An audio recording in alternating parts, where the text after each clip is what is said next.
Seguimos então com a leitura do livro Eustáquio, 15 séculos de uma trajetória, organizada por Abel Glasser, sob orientação do espírito de Caibar Schutel.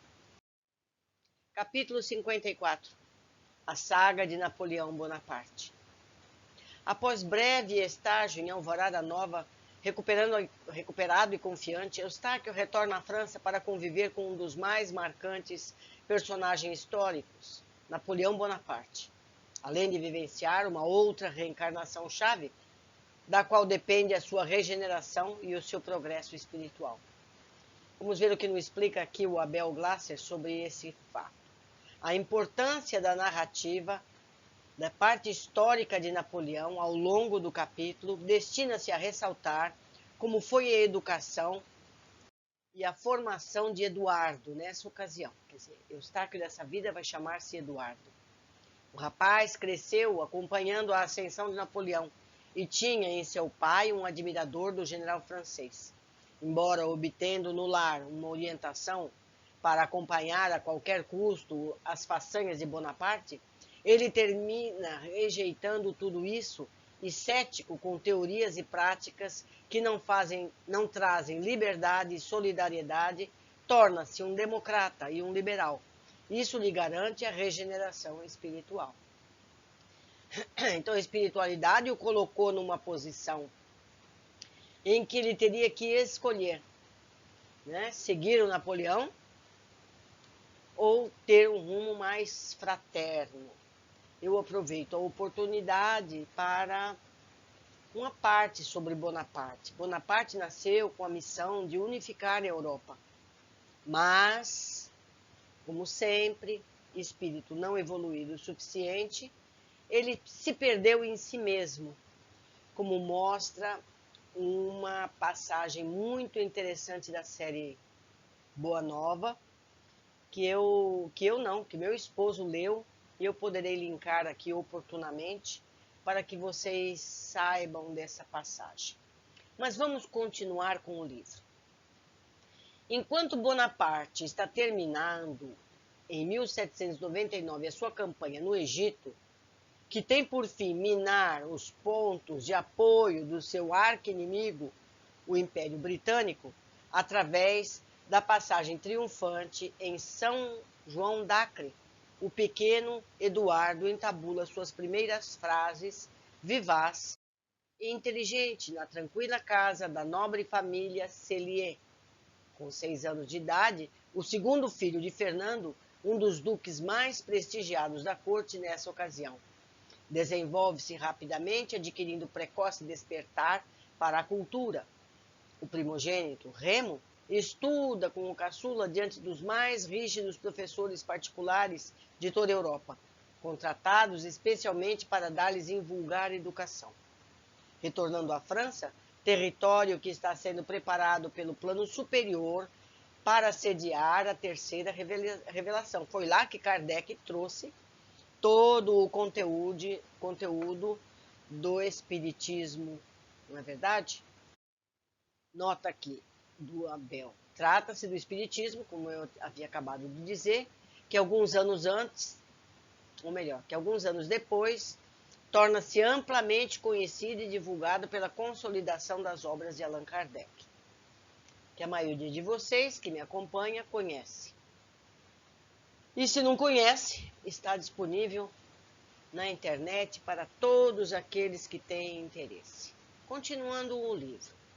Napoleão encontra um país traumatizado pelo terror implantado anos antes, seguidos pelos jacobinos, além de verificar a imensa desagregação social e econômica que assola os franceses, em especial os comerciantes.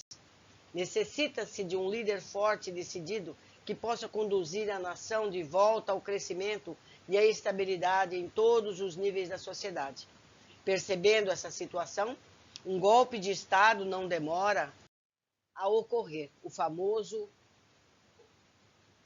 Brumário, que aconteceu em 9 de novembro de 1799.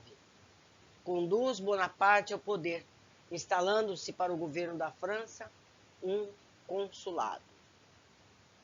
Ao lado de Sieyès, o abade que consolidou a teoria a respeito do terceiro estado, existente no país antes da Revolução Francesa, educos, conde e advogados que, apesar de ter participado do movimento revolucionário ao lado dos jacobinos, conta com a admiração dos outros dois membros do consulado. Bonaparte começa a dirigir os destinos dos franceses, liderando como o primeiro cônsul. Em pouco tempo, entretanto, desvia-se do caminho, como eu contei para vocês no começo da leitura, que lhe estava destinado e começa a dar fôlego às suas ideias próprias, cercadas de ambição e vaidade. Não lhe falta inteligência e sagacidade, atributos que poderia torná-lo um líder capaz de unificar o sofrido povo francês com democracia e liberdade. Sua indiferença à religião, num primeiro momento, é útil à contenção da luta permanente travada entre católicos e protestantes. Mas depois torna-se perigosa, pois o desprezo aos valores espirituais o conduzem à senda desregrada do gosto pela conquista e dominação. Consolidando-se no governo, reconciliado com a Igreja, o primeiro cônsul nomeia ministros, juízes e todos os funcionários do Estado. Seus companheiros de consulado tornam-se meros consultores. O poder legislativo está fraco, debilitado, e as guerras externas continuam projetando o nome de Napoleão além das fronteiras da França. Muitos progressos são auferidos no território nacional, em especial no campo das leis, com a elaboração do Código Civil francês. Abel nos fala, em vigor até hoje. Esse código, que feito na época de Napoleão, está em vigor na França até hoje, na sua essência. Tamanho o seu mérito e a sua importância. O desvendar das leis universais, que se fariam de forma cristalina em meados do século XIX, pelas mãos de Kardec, trariam à tona um postulado inefastável de que nada acontece por acaso. Entretanto, desde cedo a humanidade vivenciou essa norma maior e não seria diferente com Bonaparte. Admirador da obra-prima de Machiavelli, O Príncipe, Napoleão adota como livro de consulta e por várias vezes relê. Entre os capítulos que utiliza para inspirá-lo a revolucionar o campo jurídico francês, encontra-se aquele onde Machiavelli discute os métodos de chegar ao principado pelo crime.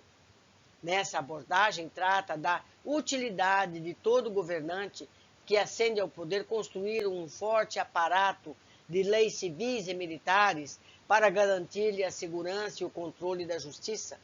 Bonaparte idealiza então o Código Civil.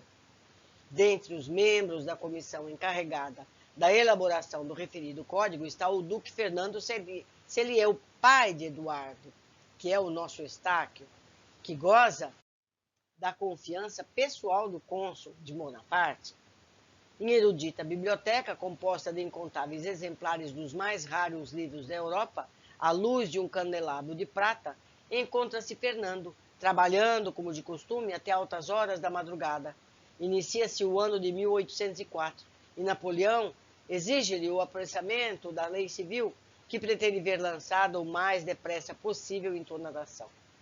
O menino Eduardo, muito apegado ao pai, acorda durante a noite e busca acompanhar, mesmo que à distância, todos os pensamentos do genitor. Remo, por sua vez, dedica-se ao estudo da música, tocando pegas famosas de compositores austríacos e germânicos, os seus preferidos, ao piano. Para tanto, dorme muito cedo e, juntamente com a mãe, tão logo o sol rende as homenagens da manhã de um novo dia, retorna às suas partituras. Está, portanto, alheio ao trabalho paterno, deixando ao jovem Eduardo a árdua tarefa de assessorar o pai. Os dias seguem o seu curso e a pressão aumenta sobre a comissão encarregada da redação final do código.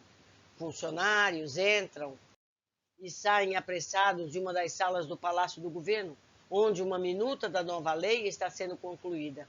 A par da verificação da equipe material, mentores de várias colônias espirituais aproximam-se para conhecer aquela que seria uma norma básica para a construção de vários sistemas jurídicos e nações espalhadas por todo o globo, inclusive a pátria do Evangelho, o Brasil. Editado o Código Civil em março de 1804, várias homenagens são prestadas ao Duque de Cellier, um dos redatores. Eduardo, sempre ao lado do genitor, acompanha entusiasmado a sua dedicação e admiração a Bonaparte. Fortalecido em sua nova lei, Napoleão continua sua missão belicista externa.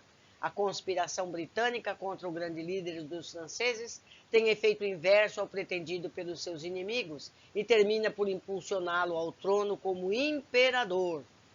O glorioso ano de 1804 cerra suas portas com o coroamento de Bonaparte em Notre-Dame, adotando-se a águia romana como um dos símbolos do seu poder, agora absoluto. A escalada de conquistas perpetua-se no tempo. O imperador tem nas mãos a Itália, berço verdadeiro de sua família, assim como invade triunfante Viena da Áustria, desfaz-se ante o jugo napoleônico, o Império Romano Germânico e a Alemanha, e ironicamente cai sob a proteção francesa. Nem a Prússia, nem tampouco a Rússia consegue barrar-lhe a hegemonia.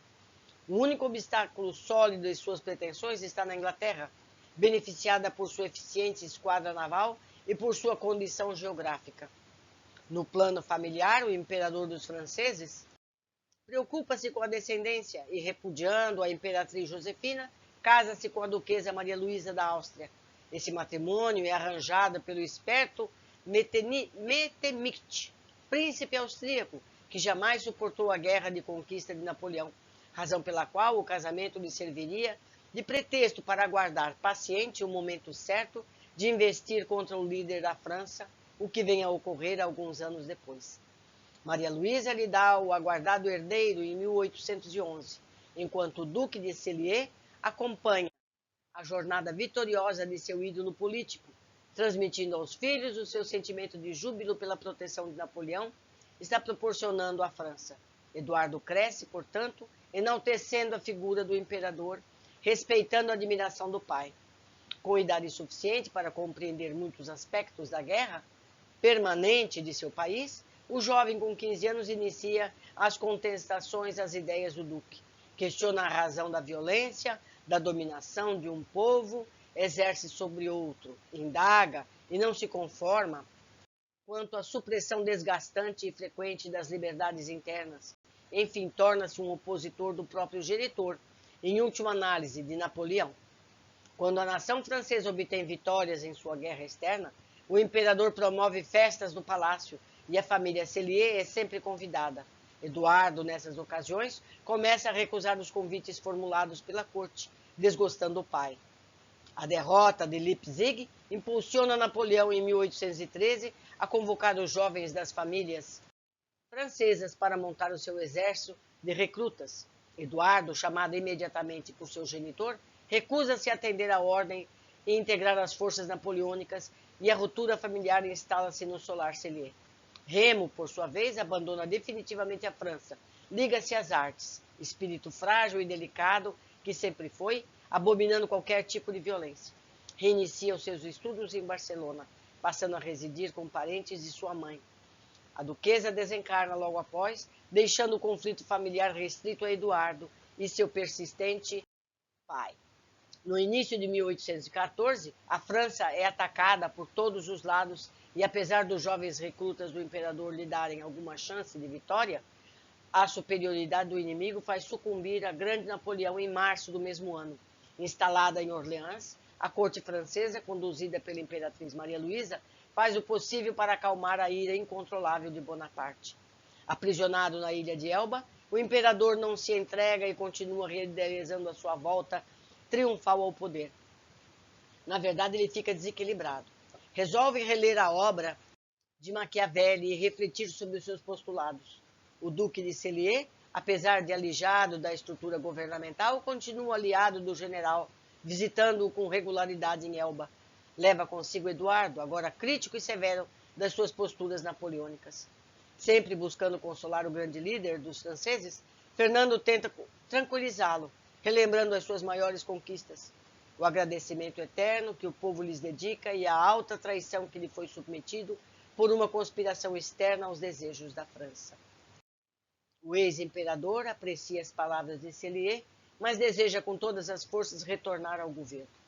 Eduardo, apesar de não concordar com seus atos, admira a força do espírito de Napoleão, impondo suas ideias e mostrando-lhe ora irracível, ora sensível e perspicaz.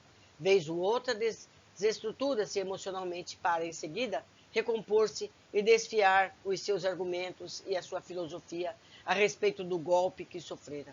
Discutem um pouco de democracia, ouvindo Eduardo atentamente os pensamentos de Bonaparte a esse respeito. Após esse encontro memorável, Eduardo afasta-se novamente do seu genitor e jamais revê Bonaparte, que aos poucos encerra de vez a sua participação no cenário político da França. Alguns anos depois, idoso e adoentado, termina desencarnando o Duque de Cellier, deixando ao filho Eduardo seus títulos de propriedade, já que nunca confiou ao primogênito Remo, sempre absorto em sua música. Retornando a Paris, ele renuncia à herança e, doando as riquezas a instituições beneméritas da época, entrega-se na carreira de jornalista. Opositor de qualquer ideia absolutista, Eduardo vai traçando o seu caminho dentro dos postulados da democracia e do liberalismo. Casa-se e constitui família, embora a fidelidade não lhe seja uma qualidade. Os relacionamentos extraconjugais fazem sofrer a esposa Melita, que permanece até o final de sua jornada ao seu lado, em nome do amor que lhe devota pela felicidade de suas filhas, das duas filhas do casal. A amargura a qual foi lançada, entretanto, ceiva-lhe prematuramente a vida, e com remorso Eduardo resolve redobrar-se as atenções às meninas. Relembra sempre das lições do falecido pai, um patriota incontestável, que lhe dá forças a continuar. As divergências que teve com o genitor nunca o afastaram da imensa admiração que nutre pela memória do Duque de Cellier.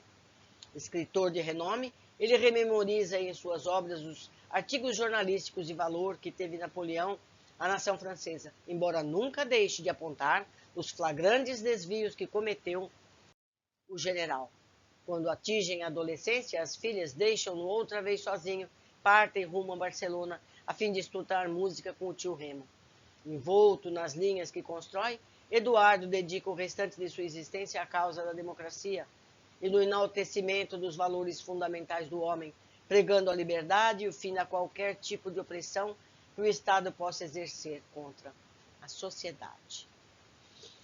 Essa vida de Eustáquio no corpo do menino Eduardo é bem diferente das anteriores, não é verdade? Muito interessante a sua evolução, ele está cada vez mais pacífico. Como sempre, meus amigos, foi uma grande alegria estar com vocês. Eu aguardo a todos no nosso próximo capítulo.